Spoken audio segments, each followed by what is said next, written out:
এ যেন যেই রাম সেই রহিম, নাম আলাদা, ধর্ম আলাদা, ঠিকানা আলাদা, কিন্তু ছবিটা একই সঙ্গে দুই পরিচয়ে ভোট দিয়ে যাচ্ছেন একজন। প্রথম ভোটার কার্ডে নাম মকিদ মোল্লা, অপরটিতে নাম রয়েছে গোরাচাঁদ বিশ্বাস। এসআইআর আবহে এরকমই অভিযোগ সামনে এলো উত্তর ২৪ পরগনার বারাসাতের কদম্বগাছিতে। আমি এরকম শুনেছি যে ওখানে একটা ভোটার আছে, হ্যাঁ, প্লাস এখানে তো ভোট দেয়। এই নাম পরিবর্তন করার কারণ কি এটা বলতে পারবো না আমি। উনি দু নামে ভোট দেন, এখানে ভোটের সময় ভোট দিতে আসেন। হ্যাঁ। ইনি হলেন মকিদ মোল্লা, উত্তর ২৪ পরগনার বারাসাতের কদম্বগাছি গ্রাম পঞ্চায়েতের ২৮ নম্বর বুথের ভোটার। এই হলো ভোটার লিস্টে তার নাম ও ছবি। অথচ অভিযোগ এই একই ব্যক্তির নাম রয়েছে দমদম বিধানসভা কেন্দ্রের ১১৪ নম্বর বুথেও। এই হলো দমদমের ১১৪ নম্বর বুথের ভোটার তালিকার ছবি। বারাসাত থেকে দমদম ১১.৫ কিলোমিটার দূরত্বে, ছবি এক থাকলেও বদলে গিয়েছে নাম, ধর্ম। মকিদ মোল্লা নাম বদলে হয়ে গেছে গোরাচাঁদ বিশ্বাস, বাবার নাম আব্দুল মুজিদ বদলে হয়ে গিয়েছে মন্টু বিশ্বাস। তাৎপর্যপূর্ণ বিষয় হলো ভোটের সময় দীর্ঘদিন ধরে দুটি পরিচয়ে ভোট দিয়ে আসছেন মকিদ মোল্লা ওরফে গোরাচাঁদ বিশ্বাস, এমনই দাবি করেছে তার পরিবার। ভোটার তালিকায় নাম রয়েছে মুকিন মোল্লা, বাবার নাম মুজিদ মোল্লা। হ্যাঁ, আবার এদিকে আর একটা ভোটার তালিকা পাওয়া যাচ্ছে যেখানে গোরাচাঁদ বিশ্বাস নামে তিনি ভোট দিচ্ছেন দমদমে। হ্যাঁ, এটা কেন? সেটা ওখানে থাকে, ওখানেই পরিচিত, মানে ওখানকার বাসিন্দা হয়ে গেছে, নাম পরিবর্তন করেছে, বাবার নামও পরিবর্তন করেছে। এখানে ভোট দিতে আসে না? হ্যাঁ, ভোট দেয়, গতবার ভোট দিয়েছে। না, এখানে কোনো বাড়ি নেই। কদম্বগাছির বাসিন্দার কীর্তির সামনে আসায় শুরু হয়েছে রাজনৈতিক চর্চা। তৃণমূল তার ভোট ব্যাংক বাড়ানোর জন্য এবং এই অসত্য উপায়কে অবলম্বন করে জেতার জন্য এরকম ভুয়ো ভোটার তৈরি করে রেখেছে। এই ভুয়ো ভোটার এসআইআর থেকে যদি বাদ যায়, তৃণমূল ধরাশায়ী হবে। বেশ কয়েক বছর আগে ও ধর্ম পরিবর্তন করে কলকাতায় দমদমে কোথায় রয়েছে সেখানে ভোটার তালিকায় সে নাম তুলেছে। এটা তো নির্বাচন কমিশনের ব্যাপার, সে নাম কাটবে কি কাটবে না এটা নির্বাচন কমিশনের সম্পূর্ণ ব্যাপার। এটা তো আমাদের দল বা কেন দায়ী নেবে? এমন অভিযোগ আরও আছে, যেমন কৃষ্ণনগর লোকসভা কেন্দ্রের ভোটার মহাসিন শেখ। কংগ্রেসের অভিযোগ এই একই ব্যক্তির দুটি ভোটার কার্ড রয়েছে, দুটিতেই বাবার নাম, জন্মের তারিখ এক হলেও নামের একাংশ আলাদা দুটি এপিক নাম্বারও। এই ঘটনায় তদন্ত করে উপযুক্ত ব্যবস্থা গ্রহণের দাবি জানিয়েছে কংগ্রেস। রাজ্যের মুখ্য নির্বাচনী আধিকারিকের দপ্তরে চিঠি দিয়েছেন প্রদেশ কংগ্রেসের সাধারণ সম্পাদক আশুতোষ চট্টোপাধ্যায়। সমীরণ পাল ও রুমা পালের রিপোর্ট, এবিপি আনন্দ। দলে বেশ কিছুদিন ধরেই বিদ্রোহী ছিলেন হুমায়ুন কবির। অবশেষে শনিবার তৃণমূল ছেড়ে নতুন দল গঠনের দিনক্ষণ ঘোষণা করে দিলেন ভরতপুরের তৃণমূল বিধায়ক। পাশাপাশি হুঙ্কার ছাড়লেন নতুন দল গঠনের পর কে কে তোলাবাজি করছে তার সব তথ্য সামনে আনবেন। যদিও এ নিয়ে কোনো প্রতিক্রিয়া দিতে চায়নি তৃণমূল।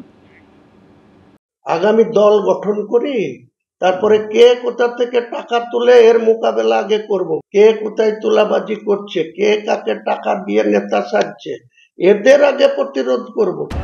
তৃণমূল ছেড়ে নতুন দল গঠনের ঘোষণার পাশাপাশি ফের বিস্ফোরক ভরতপুরের তৃণমূল বিধায়ক হুমায়ুন কবির। এবার হুঁশিয়ারি দিলেন কে কোথায় তোলাবাজি করছে সব খোলসা করে দেবেন। যদিও দলের বিধায়কের বিস্ফোরক মন্তব্য নিয়ে এখনই কোনো প্রতিক্রিয়া দিতে চায়নি তৃণমূল, তবে দল তাকে নিয়ে চুপ থাকলেও থামেননি ভরতপুরের তৃণমূল বিধায়ক। দলের বিরুদ্ধে বিস্ফোরক মন্তব্য করে শোকজ হওয়া থেকে শুরু করে তৃণমূল নেতৃত্বকে হুঙ্কার। সম্প্রতি কয়েকদিন ধরেই দলেরই একাংশের বিরুদ্ধে বিদ্রোহ ঘোষণা করেছিলেন ভরতপুরের তৃণমূল বিধায়ক হুমায়ুন কবির। প্রশ্ন উঠছিল, এই অবস্থায় কি করবেন ভরতপুরের তৃণমূল বিধায়ক? তৃণমূল ছেড়ে অন্য কোনো দলে যোগ দেবেন, না তৈরি করবেন নতুন দল? এই আবহে বিধানসভা ভোটের কয়েক মাস আগে শনিবার নতুন দল তৈরির দিনক্ষণ ঘোষণা করে দিলেন হুমায়ুন কবির। আমি দলের চেয়ারম্যান, আমার সঙ্গে কে থাকবে 22শে ডিসেম্বর লাইন করে দাঁড় করিয়ে দেবো ডায়াসে। আমি চেয়ারম্যান, এটা আগাম ঘোষণা করে দিলাম আপনাকে। 22 তারিখে বহরমপুর টেক্সটাইল মোড়ে 50,000 লোক আপনাকে গুনে মাথা দেখাবো, দেখিয়ে আমার বডি ঘোষণা করব।